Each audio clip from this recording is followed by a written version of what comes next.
Yesus. Terima kasih Tuhan. Kami sangat menyadari Bapa di surga, kami sehat sampai pagi hari ini. Kami masih berdiri sampai pagi hari ini. Kami dapat melangkah ke rumah Tuhan. Bahkan kami dapat mengikuti ibadah dari rumah kami masing-masing juga. Semua karena kebaikan Tuhan yang selalu nyata dalam hidup kami. Dan pagi hari ini Bapa, bersama-sama dengan seluruh sidang jemaat Tuhan, kami bawa ucapan syukur kami di hadapan-Mu.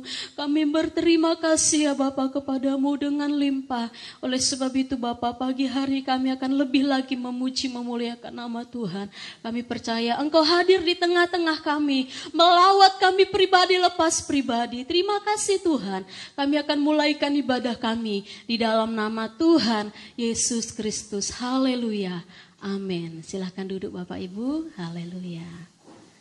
Haleluya. Mungkin tadi ada Bapak Ibu yang belum kasih senyum. Ya, boleh lihat kanan kiri dan berikan senyum yang terbaik. Haleluya. Saya melihat wajah-wajah yang diberkati pagi hari ini. Oleh sebab itu kita bersyukur kepada Tuhan. Segala puji syukur hanya bagi Tuhan kita saja. Haleluya. Amin.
keselamatannya. Tak ada kutu mengikat puji Tuhan.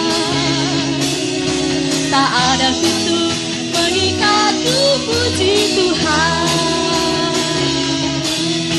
Tak ada kutu mengikat puji Tuhan. Haleluya. Silahkan duduk Bapak Ibu. Haleluya. Haleluya. Tidak ada yang mengikat kita untuk puji Tuhan ya. Haleluya. Bahkan situasi juga, sebab sangat indah hidup di dalam Tuhan. Dia curahkan berkatnya bagi kita. Haleluya.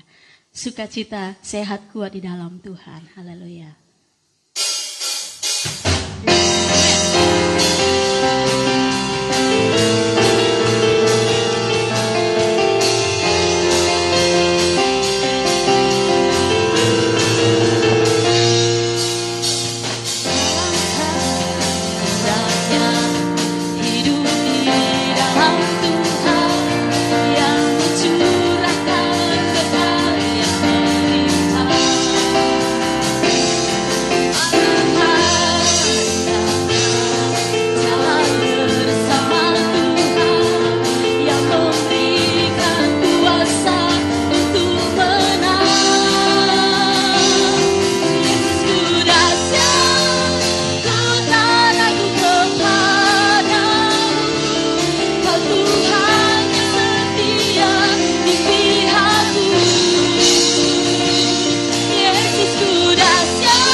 Terbesar dalam hidup kita. Dan kalau kita pikirkan dan kita renungkan ya, belum pernah ada kasih seperti kasih Yesus, dan sampai kapanpun tidak akan pernah ada kasih yang Tuhan miliki ada di dalam dunia ini selain hanya kasih Yesus.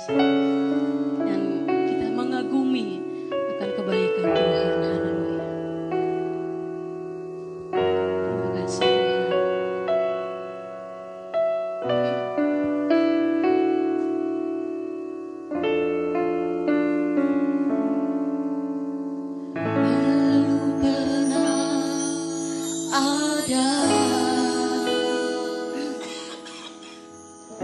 Kasih di dunia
Terima kasih banyak Bapa dalam kerajaan surga.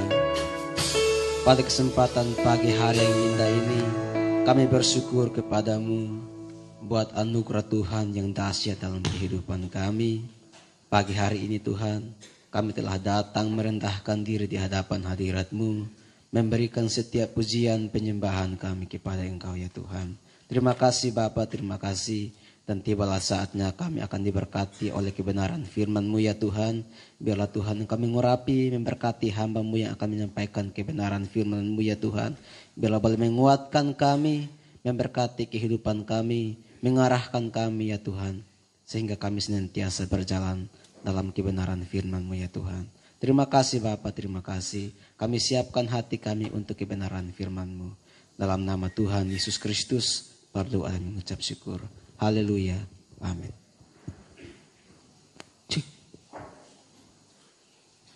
Haleluya. Shalom Bapak Ibu Saudara. Shalom. Puji Tuhan. Selamat pagi. Pertama-tama saya mengucap syukur pada Tuhan bisa diberi kesempatan kembali lagi memberitakan kebenaran firman Tuhan di tempat ini pada kesempatan pagi hari ini. Puji nama Tuhan. Terima kasih buat Bapak Gembala yang memberikan saya kesempatan kembali untuk melayani Tuhan di tempat ini. Puji nama Tuhan. Langsung saja kita masuk dalam kebenaran firman Tuhan pada pagi hari ini yang saya beri judul Memahami Kasih Kristus. Katakan bersama saya, memahami kasih Kristus. 2, 3. Memahami kasih Kristus. Ya, kita langsung saja masuk dalam kebenaran firman Tuhan pada kesempatan pagi hari ini dalam Efesus 3 ayat 18 sampai 19. Mungkin bisa dibuka di masing-masing Alkitab Bapak Ibu Saudara atau bisa lihat langsung di LCD, kita baca bersama-sama ya setelah hitungan ketiga. Bapak Ibu di rumah juga bisa menyimak, kita sama-sama membacanya. 2, 3.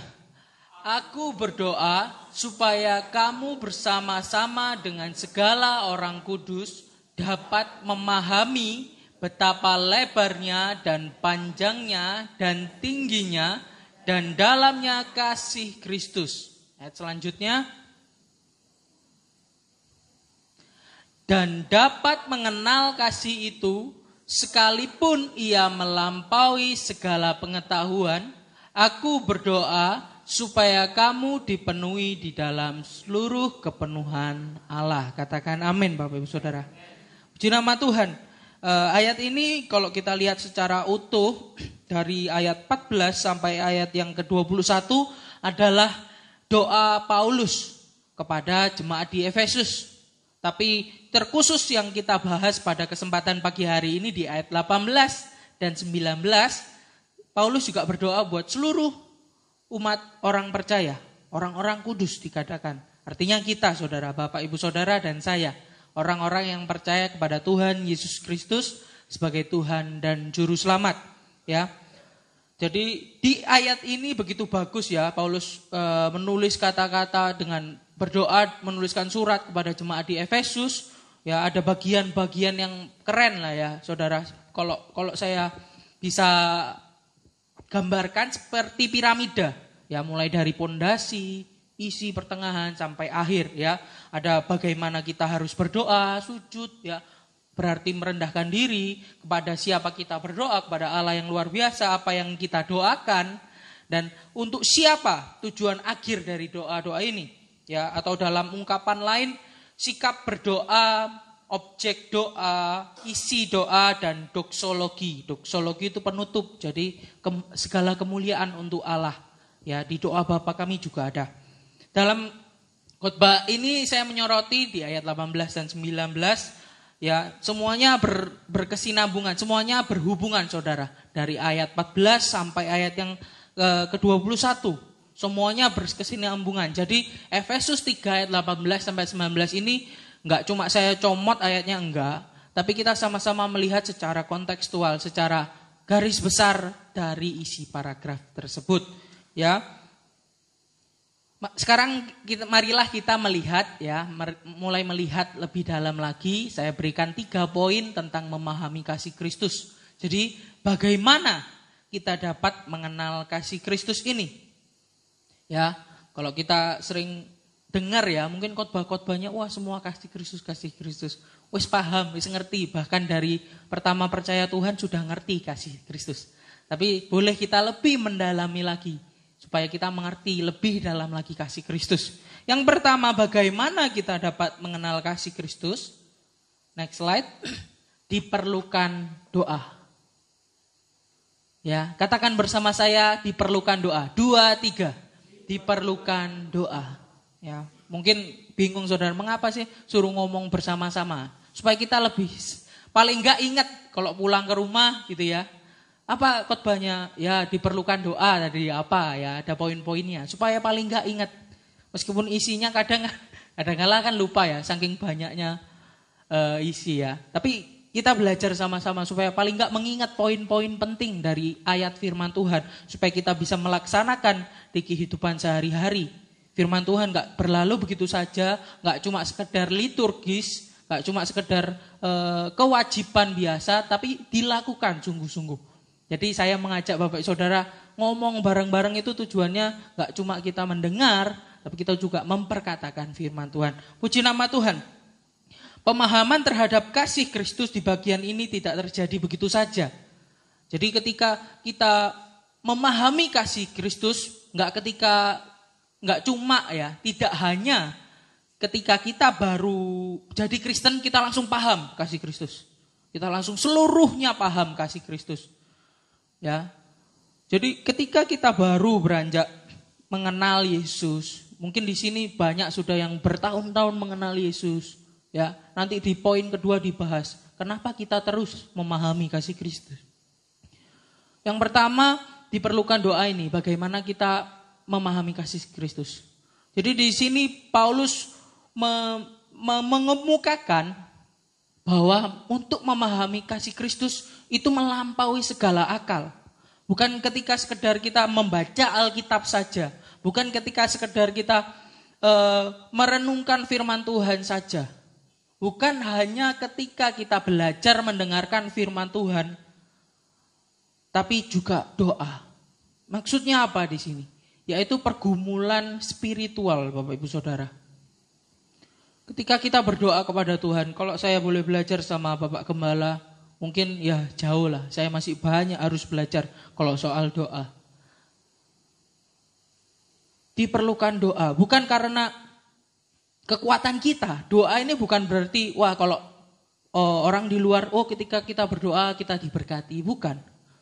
Ketika kita berdoa, kalau di ayat yang ke-18, saya bacakan, aku berdoa supaya kamu bersama-sama dengan segala orang kudus dapat memahami. Dapat di sini kalau bahasa aslinya exixio. Secara hurufiah berarti memiliki kekuatan. Kalau kita tarik di ayat yang ke-16, aku berdoa supaya ia menurut kekayaan kemuliaannya menguatkan dan meneguhkan kamu oleh rohnya di dalam batinmu. Jadi kekuatan yang Paulus maksudkan, roh Allah, kekuatan roh Allah. Tujuan kita berdoa itu supaya roh Allah memberikan kekuatan untuk kita memahami kasih Kristus. Karena kalau kita baca secara sesama teks ini, Paulus menceritakan bahwa kasih Allah itu di luar akal. Bukan di luar ya, kalau di luar kan enggak ada. Di atas akal. Melampaui segala akal, dikatakan seperti itu. Jadi orang Kristen berdoa bukan karena supaya dapat berkat saja. Orang Kristen berdoa bukan untuk kepentingan pribadi. Bukan egosentris. Bukan untuk diri. Tapi bagaimana kita untuk memahami kasih Kristus juga. Kasihnya begitu besar. Nanti di poin-poin selanjutnya saya akan berikan beberapa ilustrasi yang lebih dalam lagi mungkin buat kita semua dan bahkan Bapak Ibu sudah mengalaminya. Di samping itu doa untuk memahami Kristus harus didahului dengan doa supaya Kristus berada diam di hati kita. Ayat yang ke-17 saya bacakan. Sehingga oleh imanmu Kristus diam di dalam hatimu dan kamu berakar serta berdasar di dalam kasih. Supaya kita lebih lagi memahami kasih Kristus, Kristus harus terlebih dahulu diam dalam hati kita. Kalau di ayat 16 tadi dikatakan oleh rohnya. Kalau beberapa minggu lalu saya bicara tentang Roh Kudus Sang Penolong, itu peranan Roh Kudus. Supaya Kristus ada diam dalam hati kita. Bukan sekedar makna sejarah saja. Oh, Yesus sudah mati dulu di kayu salib, sudah selesai.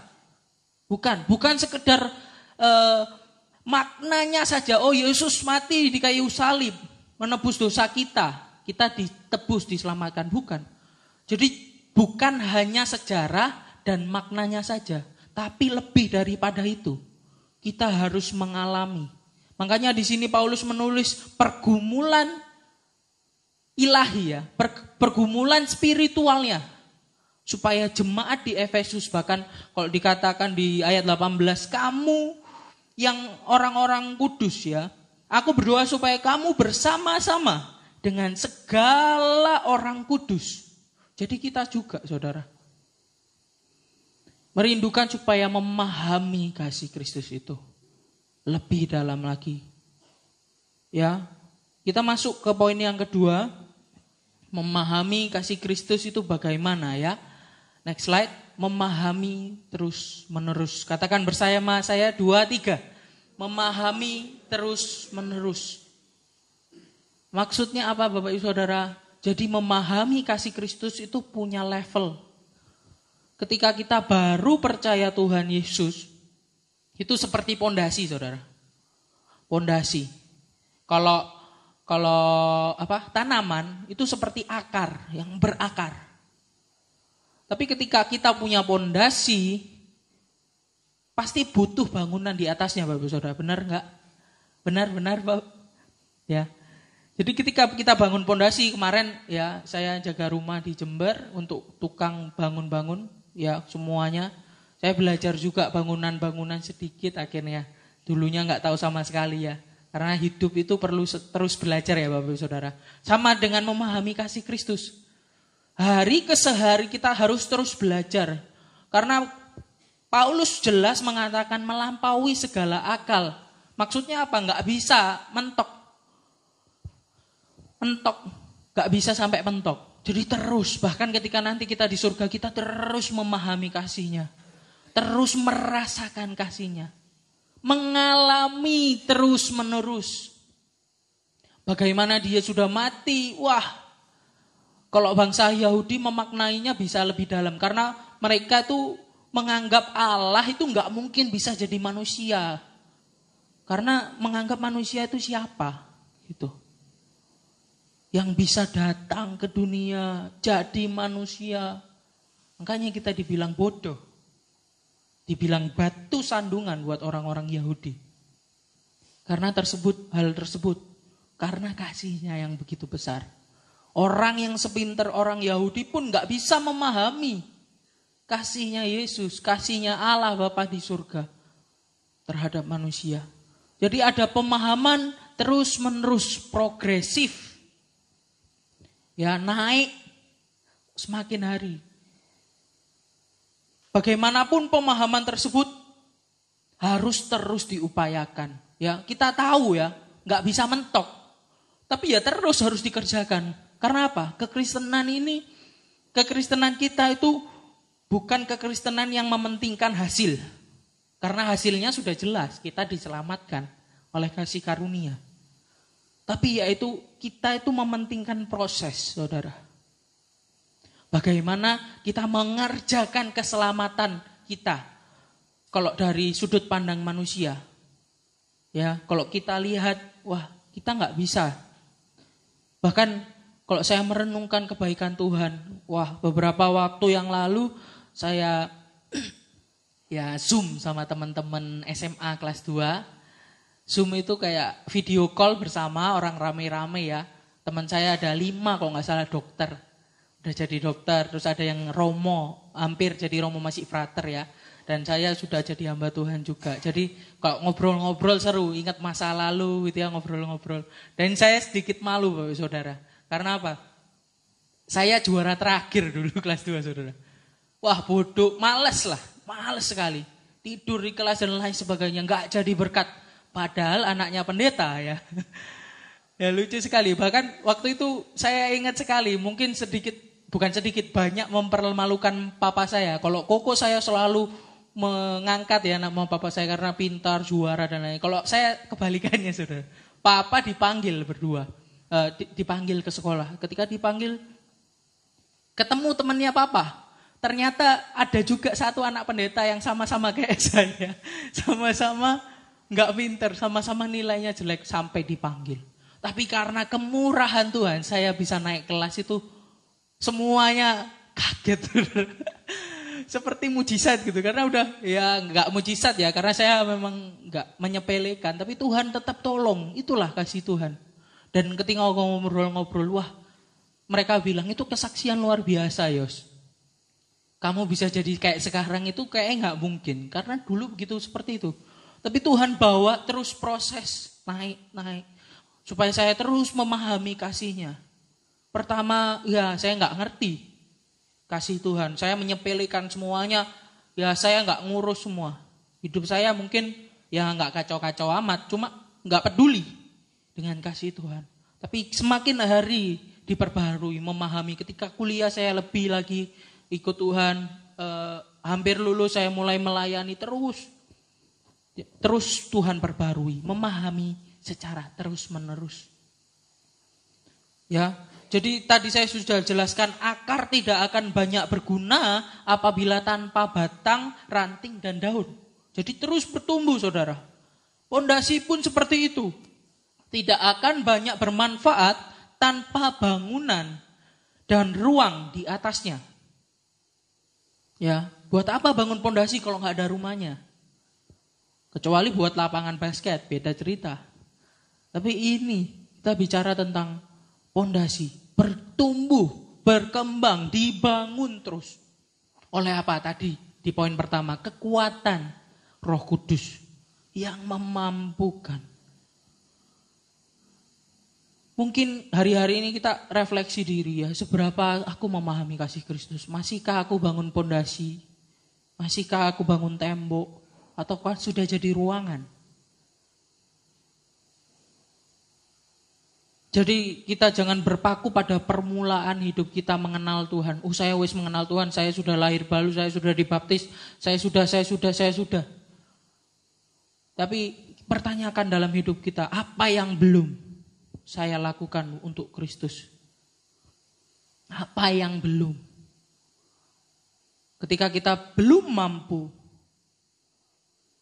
Tuhan mampukan. Kita berdoa. Poin pertama kembali, butuh doa. Untuk memahami terus menerus. Jadi di ayat-ayat ini kita belajar bagaimana terus memahami secara bertahap dan level up. Kalau bahasa kerennya Bapak Saudara ya. Kita maju ke poin yang ketiga. Khotbah ini mungkin gak terlalu panjang, tapi bagaimana kita bisa mengerti, memaknai lebih dalam lagi. Supaya dalam hidup kita berjalan bersama Roh-Nya. Dalam hidup kita berjalan bersama Roh Kudus. Untuk memahami kasih Kristus dalam keluarga kita yang paling penting terlebih dahulu. Baru keluar, mulai pekerjaan kita, mulai ke sanak saudara dan lain sebagainya. Teman-teman kita di luar.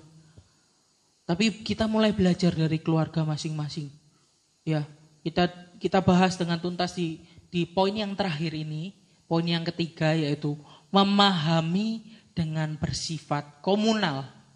Apa sih itu komunal? Ya, kita sedikit belajar kata-kata yang sulit ya Bapak Ibu Saudara. Apa itu komunal? Komunal berarti bersama-sama atau dalam sebuah komunitas. Ya, pembacaan dalam teks Yunani menunjukkan bahwa doa Paulus di ayat 14 sampai 21 itu penuh dengan kata-kata komunal. Maksudnya penuh dengan isi-isi yang bersifat rame-rame, saudara. Bersifat kejemaatan. Gitu ya. Nuansa ini bahkan terlihat lebih kentara di ayat 18 dan 19.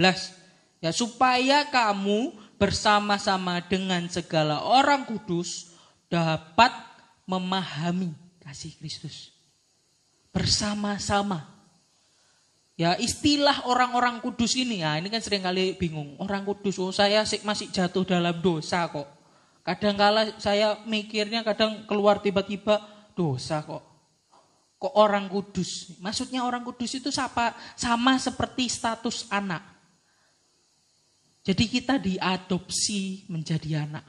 Sama seperti orang kudus. Orang kudus itu maksudnya orang-orang kudus ini merujuk pada semua orang yang sudah dibenarkan melalui iman. Statusnya diubah, yang dulu berdosa diubah menjadi orang kudus. Hanya oleh iman kamu diselamatkan. Sama seperti itu, statusnya diubah. Kita masih bisa jatuh di dalam dosa, tapi status kita tidak berubah, saudara. Tapi yang kita mesti garis bawahi, kudus bukan berarti kita berbuat kudus. Kudus karena kita dikuduskan. Ketika kita dikuduskan, kita diproses terus-menerus, disempurnakan. Mungkin kita jatuh, tapi pasti diangkat lagi, dibangun lagi, kita bangun lagi. Lari lagi, kejar terus. Berubah secara, kalau Bapak Gembala suka mengatakan, karakternya. Kita terus mengerjakan keselamatan yang sudah Allah berikan. Oleh apa? Kuasa Roh Kudus. Memahami dengan bersifat komunal, ya. Jadi istilah ini, komunal ini ya, bersama-sama, menunjukkan Paulus supaya gak ada batas-batas, gak ada gap-gapan, gak ada kelompok-kelompokan. Ya. Tidak ada pembedaan antara rohaniwan dengan jemaat, antara penatua dengan jemaat. Tidak ada kelompok yang superior, lebih superior dari yang lain. Semua perlu memahami kasih Kristus.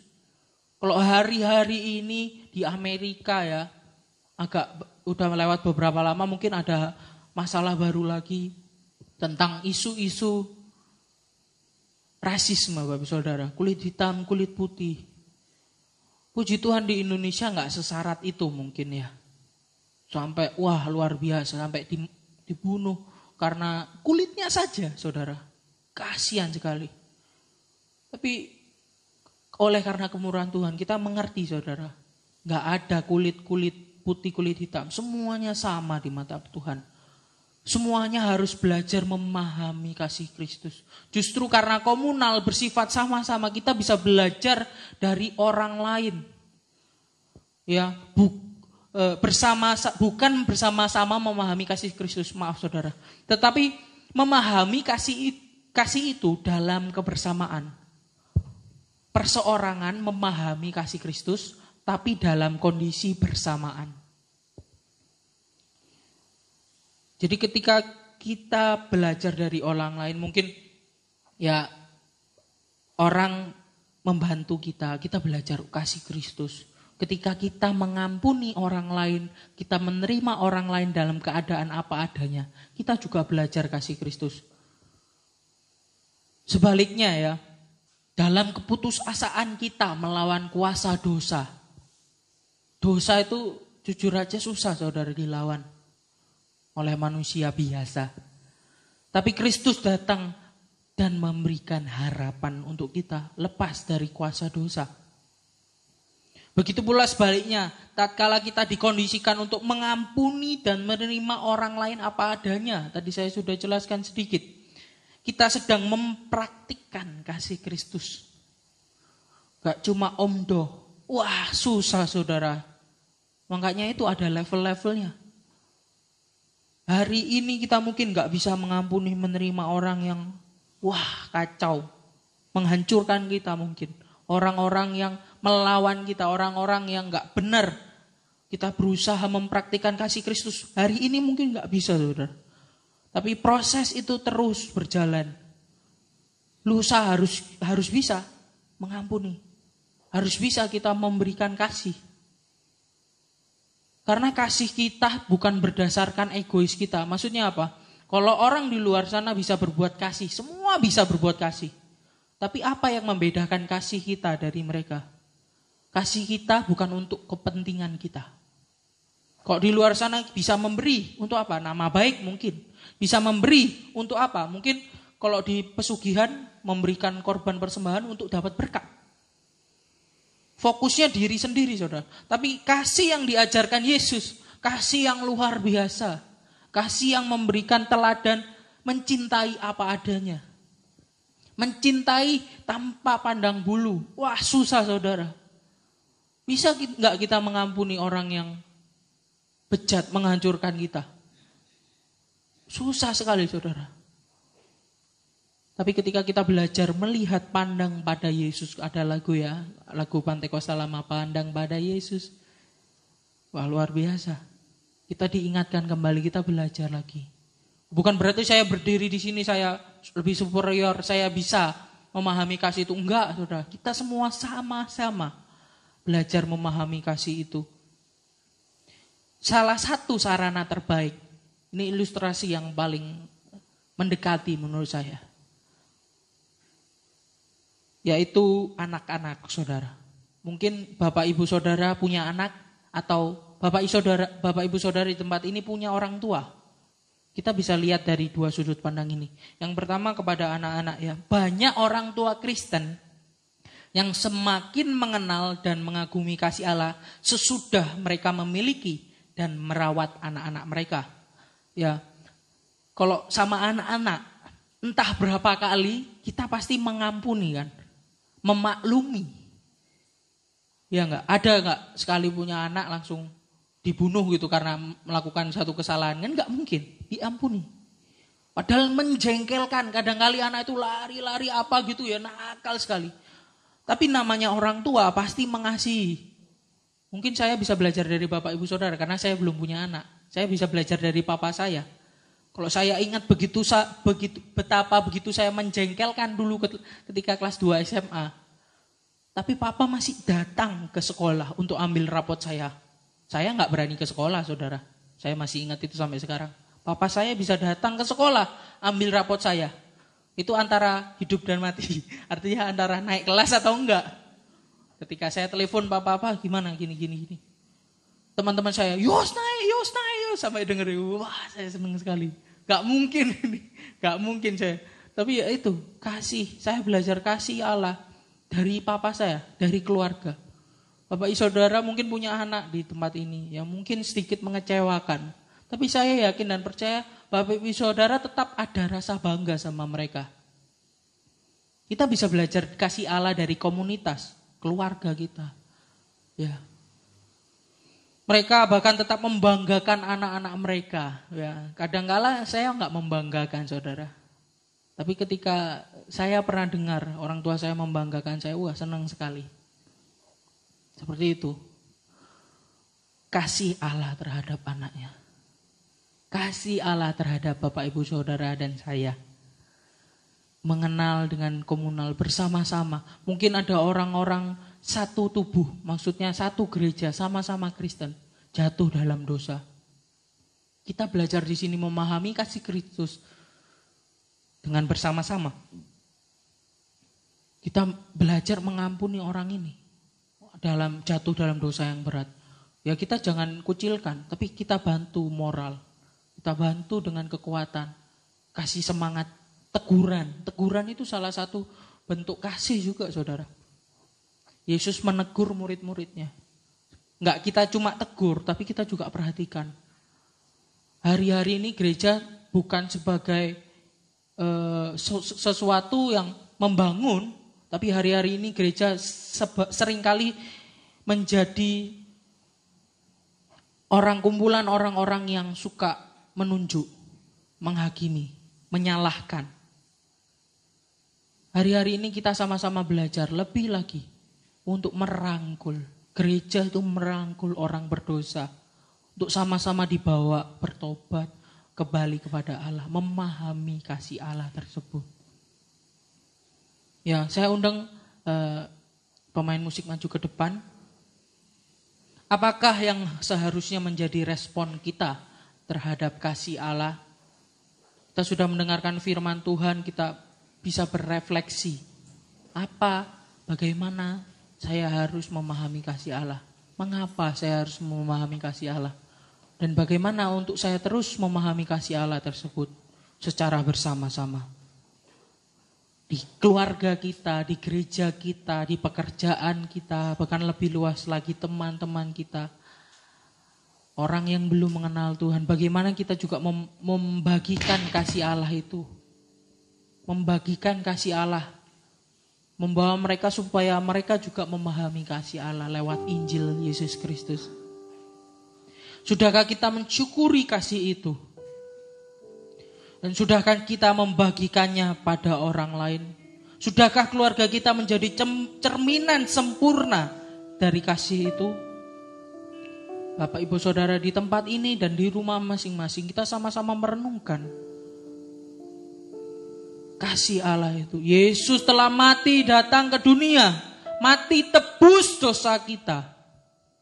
Bangkit kalahkan maut, sediakan tempat buat kita. Naik ke surga, sediakan tempat buat kita orang-orang percaya. Enggak sampai di situ Bapak Ibu Saudara, Dia mencurahkan Roh Kudus-Nya menjadi penolong, penghibur, penuntun kita dalam segala kebenaran. Lagu yang tadi belum pernah ada kasih di dunia. Kita merenungkan Bapak Saudara, kasih-Nya dalam kehidupan kita. Karena kita bisa terus selalu memahami hari ke hari. Hari ini firman Tuhan mungkin berhenti sampai di sini. Pagi ini, nanti sore ada lagi. Bagaimana kasih Allah menguasai hidup kita. Kita merenungkan dan nyanyikan lagu ini, belum pernah ada kasih di dunia seperti kasih Yesus. Haleluya.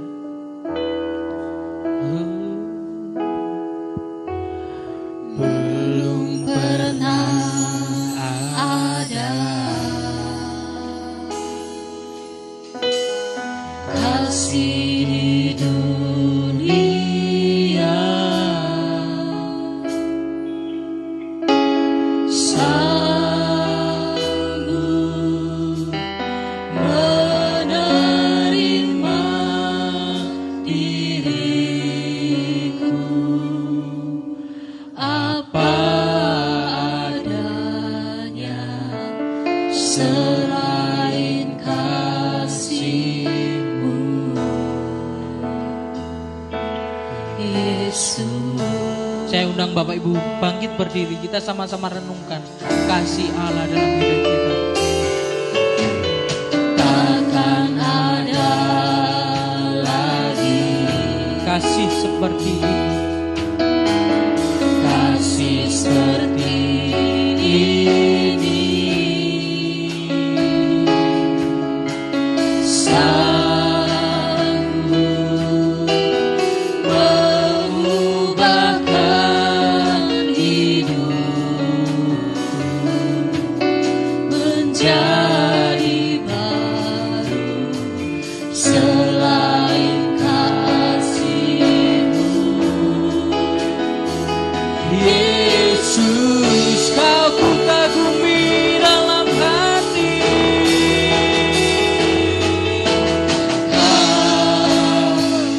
Kagumi dalam hati, kasih-Mu tiada duanya. Sampai kini ku akui kasih-Mu tiada duanya. Kasih-Mu tiada duanya. Sekali lagi Bapak Ibu Saudara katakan, kasih-Mu tiada duanya. Tiada duanya. Terpujilah Allah Bapa yang bertata dalam kerajaan surga, Allah Anak Yesus Tuhan kita yang sudah datang ke dunia, mati, tebus dosa manusia, bangkit, kalahkan maut, naik ke surga, sediakan tempat buat kita. Terpujilah Allah Roh Kudus, Allah penolong kami, penghibur kami, penuntun kami dalam segala kebenaran. Terpujilah ketiganya yang esa, yang maha hadir, maha tahu, tak pernah berubah, dan karyanya kami puji sekarang sampai selama-lamanya. Mengucap syukur Bapa, pada kesempatan pagi hari ini kami boleh belajar kebenaran firman-Mu lebih lagi. Kami boleh lagi memahami lebih dalam lagi kasih-Mu dalam kehidupan kami. Ampuni setiap kami, kesalahan kami, dosa kami, kekurangan kami. Kami tahu Tuhan, kami seharusnya tidak layak menerima kasih-Mu. Tapi karena begitu besar kasih-Mu dalam kehidupan kami boleh dilayakkan. Bahkan kami boleh diubahkan. Kami boleh diubahkan semakin hari semakin menjadi seperti-Mu Tuhan. Semakin hari semakin disempurnakan. Itu semua oleh karena kasih karunia-Mu dalam hidup kami. Mengucap syukur Tuhan, kami boleh memahami kasih-Mu. Kami boleh belajar bagaimana memahami kasih-Mu. Kami belajar dengan doa. Kami belajar kasih-Mu secara terus menerus. Kami belajar kasih-Mu secara komunal Tuhan. Kami boleh terus belajar sampai akhir hayat kami. Dan pada akhirnya yaitu semuanya untuk kemuliaan Nama-Mu. Keagungan, kebesaran, kehormatan semuanya kami serahkan kepadamu. Karena Engkaulah Allah yang berhak atas semua itu. Allah yang seharusnya memang kami puji, kami sembah sampai selama-lamanya. Itulah keputusan kami Tuhan. Roh Kudus jagai kami, lindungi kami terus dalam kasih-Mu. Supaya kami menjadi orang-orang Kristen yang benar-benar dapat membawa kasih bagi dunia. Menjadi terang bagi dunia ini, garam dunia ini Tuhan. Mampukan kami hari ke hari. Terima kasih Tuhan, firman-Mu mungkin sampai di sini, tapi kami terus belajar Tuhan. Dalam keseharian kami terus mempraktekkan kasih-Mu. Biarlah Roh Kudus terus menuntun kami. Terima kasih Tuhan, kami mengucap syukur dan berdoa dalam nama Tuhan Yesus Kristus. Haleluya. Amin. Silakan duduk, pengumuman disampaikan. Puji Tuhan, pengumuman saya sampaikan, ibadah kita berjalan seperti biasa, sebagaimana biasa. Mari saya himbau yang di rumah jangan takut untuk datang beribadah. Ya, saudara bisa hadir, datang, memenuhi tempat ini. Ada banyak bangku yang kosong, tentunya dengan protokol kesehatan. Ya, saudara pakai masker dan selanjutnya cuci tangan, dites suhunya. Ya, kalau suhunya lebih dari 37 atau 38, mohon istirahat di rumah. Ya, itu saja ya. Jadi kita bijak untuk melakukan hal-hal yang sudah diaturkan supaya kita bisa bebas memuji nama Tuhan. Seperti pun nanti waktu saudara persembahan, jangan bareng-bareng. Saya ulangi lagi, karena kemarin masih ada yang keliru. Bangku sini, kemudian duduk, tengah, duduk, yang barat. Dan setelah itu baru persembahan kantong. Dan kita tutup di dalam doa, baru saudara pulang lewat pintu yang sudah dibuka. Nanti 3 pintu kami buka semua, supaya tidak desak-desakan, itu saja. Kemudian untuk ibadah kita hari Kamis jam 6 sore streaming, dan di sini juga ada. Hari Jumat doa jam 6 streaming, di sini juga ada doa dan ibadah Jumat ya. Di tempat ini saudara bisa ikuti juga, ada yang streaming, kemudian malam dilanjut dengan doa malam di ruang atas 8:30. Kemudian Sabtu jam 6 kaum muda remaja. Mari kaum muda remaja bergabung kembali. Kemudian minggu kembali kita ke ibadah raya pagi jam 6, sekolah minggu jam 8 dan juga sore jam 4. Ya, ada streaming dan juga ibadah langsung seperti ini. Kemudian saya ada pertanyaan gini, ada pertanyaan dari jemaat. Bu, durasi ibadah itu singkat. Lah kapan saya bersaksinya? Nah saudara, kesempatan kesaksian saudara bisa saudara tuangkan melalui WA, kirim ke saya ataupun telepon. Nanti saya akan rangkum dalam warta. Saudara bisa ikuti ataupun saya share. Karena kalau ditahan kesaksian itu juga enggak enak. Jadi itu saja pesan saya. Kalau saudara punya kesaksian, kirim ke sekretariat. Nah, saksi ya. Saya kembalikan kepada Bapak Gembala. Tutup dalam doa. Ya.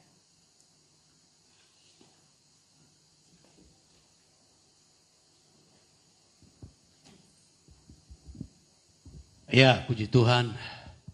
Kasih itu harus diterapkan. Kekristenan itu bukan cuma teori tapi pengalaman. Amin. Puji Tuhan. Terima kasih untuk Yosua Sembiring Meliala yang sudah menyampaikan firman Tuhan pagi ini. Sore nanti masih dia lanjutkan. Jangan lupa saudara, sebelum pulang jangan lupa tangannya disemprot dulu ya. Supaya steril. Datang steril, pulang steril. Amin. Puji Tuhan, Tuhan memberkati. Belum pernah ada kasih di dunia. Sekali lagi kita nyanyi korinnya. Belum pernah ada kasih di dunia sanggup menerima diriku apa adanya selain kasih-Mu, Yesus.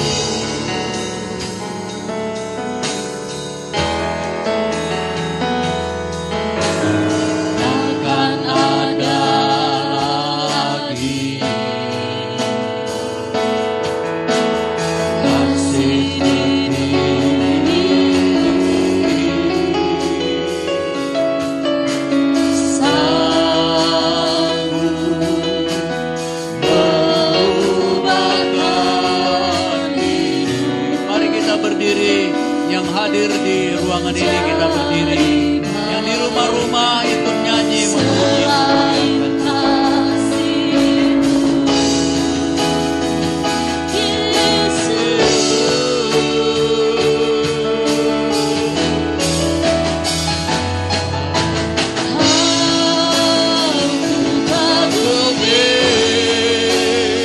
dalam hati kasih-Mu tiada ruangnya sampai kini ku akui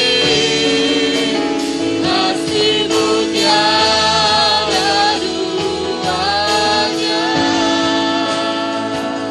Terima kasih banyak Bapa dalam sorga.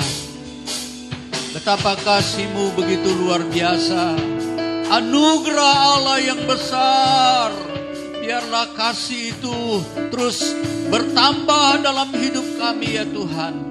Kami lebih mengasihi Tuhan, mengasihi sesama, karena kasih-Mu juga progresif ya Tuhan. Terima kasih banyak. Berkati hamba-Mu yang sudah melayani. Berkati semua yang sudah ikut ambil bahagian di dalam acara ibadah ini Tuhan. Baik yang sudah melayani, puji-pujian, Tuhan, singer, pemain musik, semua yang sudah hadir, bahkan semua yang di rumah-rumah mengikuti acara ini Tuhan. Mereka yang tidak dapat mengikuti, Tuhan tolong juga supaya kasih-Mu mengalir dan juga melimpah dalam hidup kami, hidup mereka semua. Terima kasih banyak Bapa. Berkati seluruh umat-Mu, berkati juga tangan-tangan yang sudah terulur, yang juga milik Tuhan dikembalikan. Berkati berlipat-lipat kali ganda sesuai firman-Mu Tuhan. Biarlah kehidupan kami terlindung dalam Tuhan. Jemaat-jemaat yang juga Tuhan dalam kesulitan, Tuhan berperang ganti mereka. Bereskan semua Tuhan. Dosa-dosa Tuhan jauhkan. Begitupun Tuhan kami berdoa buat bangsa dan negara kami yang dalam kesulitan. Tuhan memberkati seluruh bangsa Indonesia. Boleh belajar ketaatan supaya kami segera berakhir dari virus corona ini. Tuhan terima kasih. Sebentar kalau sidang jemaat-Mu yang hadir akan pulang ke tempat masing-masing. Hentar tibakan dengan selamat sejahtera-Mu. Ibadah sekolah minggu, ibadah kedua, Tuhan memberkati. Terima kasih banyak Bapa. Akhirnya saudara-saudaraku yang kekasih, terimalah anugerah, rahmat dari Allah Bapa kita di sorga. Berkat-berkat dan kasih sayang dari putranya yang tunggal Yesus Tuhan kita. Persekutuan, sukacita, damai, sejahtera, pimpinan, penyertaan Roh Kudus berlaku terus mulai sekarang sampai selama-lamanya. Kita terima berkat-berkat ini di dalam nama Tuhan Yesus Kristus. Haleluya, haleluya.